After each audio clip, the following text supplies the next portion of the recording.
弟兄姊妹平安，今天是2023年的2月9号。今天的经文是诗篇119篇第1节到第8节，创世纪第26章第1节到第5节，雅各书第1章12节到16节。今天要跟大家分享的主题是试探。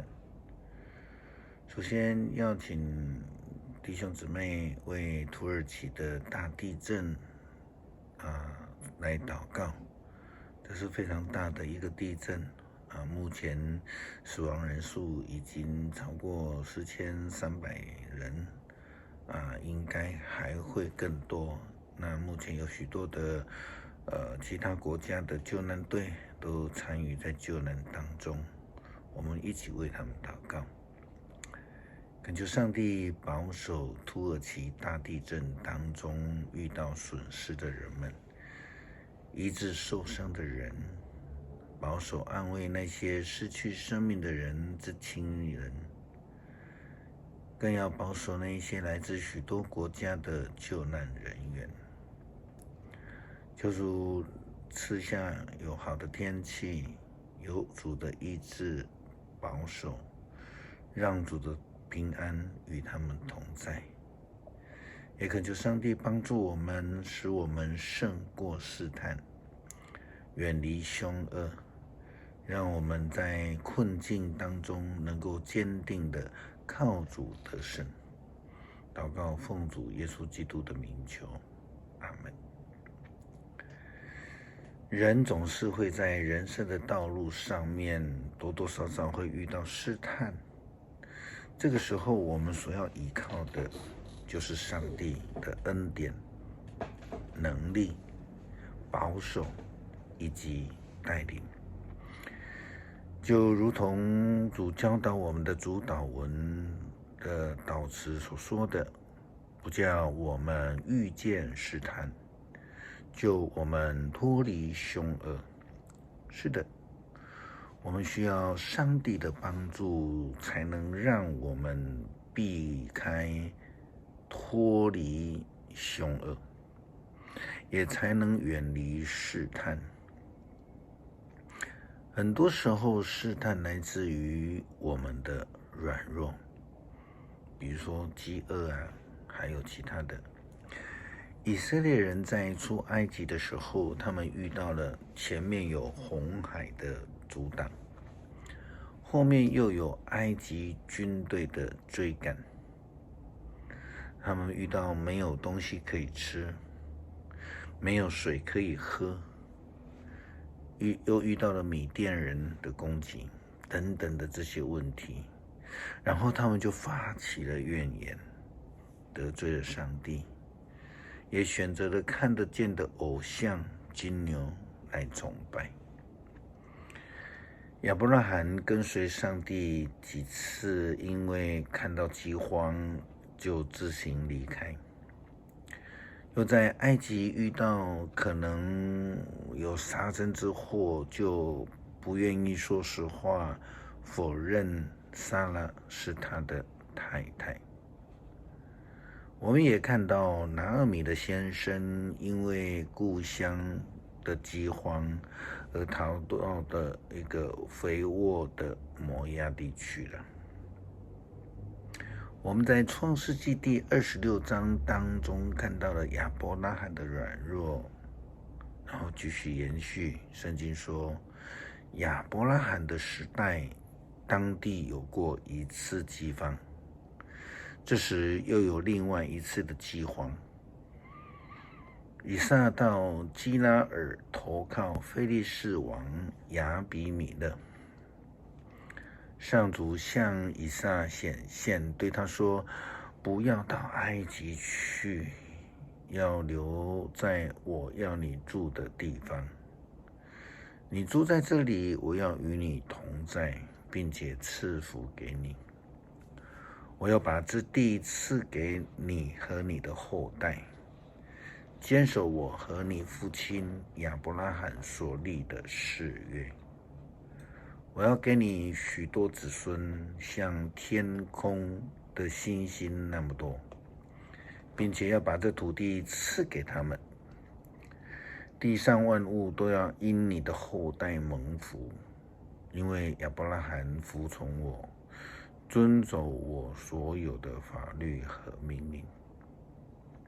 我看到了亚伯拉罕的儿子以撒也遇到了大饥荒，上帝要他不要下埃及去。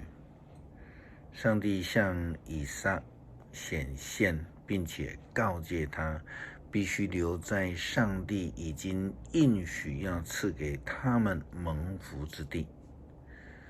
这的确是不容易的一件事情，因为眼睛所看见的就是缺乏，就是苦难。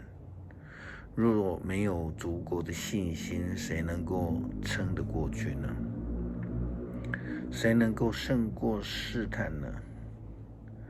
我们看到了上帝明白的告诫以撒不可离开蒙福之地，必须要靠主得胜，虽然是困难，是危险，是软弱，但是若能够忍耐到底，那就必能够得胜。耶稣基督在山上的宝训里面也这样子提到，为了实行上帝的旨意而受迫害的人多么有福啊！他们是天国的子民。当别人因为你们跟从我而侮辱你们的时候，迫害你们，说各样坏话毁谤你们，你们是多么的有福啊！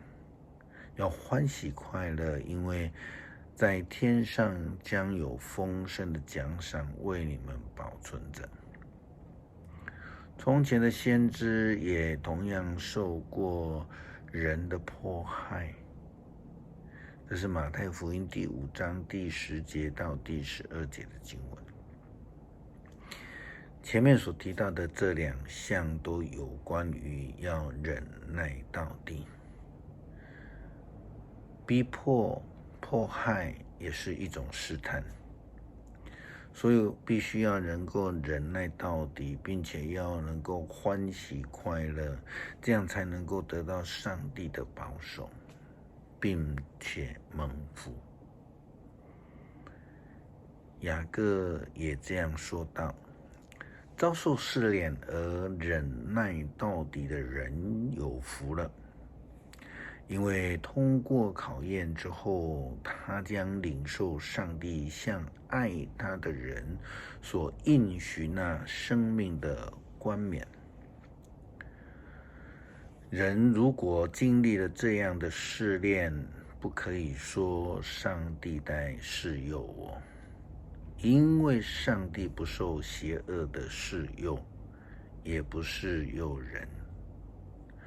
一个人受试探是被自己的欲望勾引去的，他的欲望怀了胎，生出罪恶，罪恶一旦长成，就产生死亡。我亲爱的弟兄姐妹们，不要被愚弄了，能够坚忍到底，我们说就像是经历了千锤百炼，然后才能够成钢，才能够炼出纯金。彼得前书第1章第6节到第9节这样说道，因此你们要喜乐，虽然现在因为种种的试炼，或许必须短暂的受苦。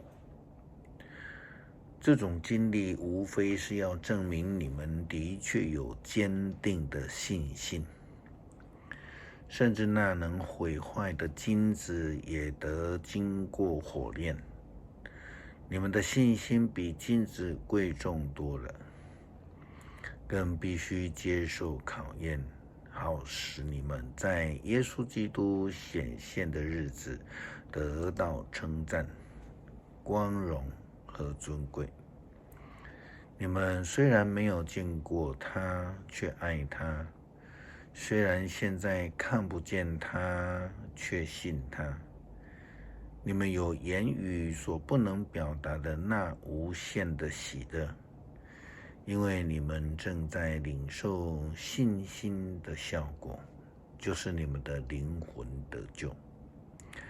忍耐到底的，就必要得救；信靠上帝的，就必要得胜。诗篇119篇第1节到第8节。行为无可指责，谨守上帝法律的人多么有福啊！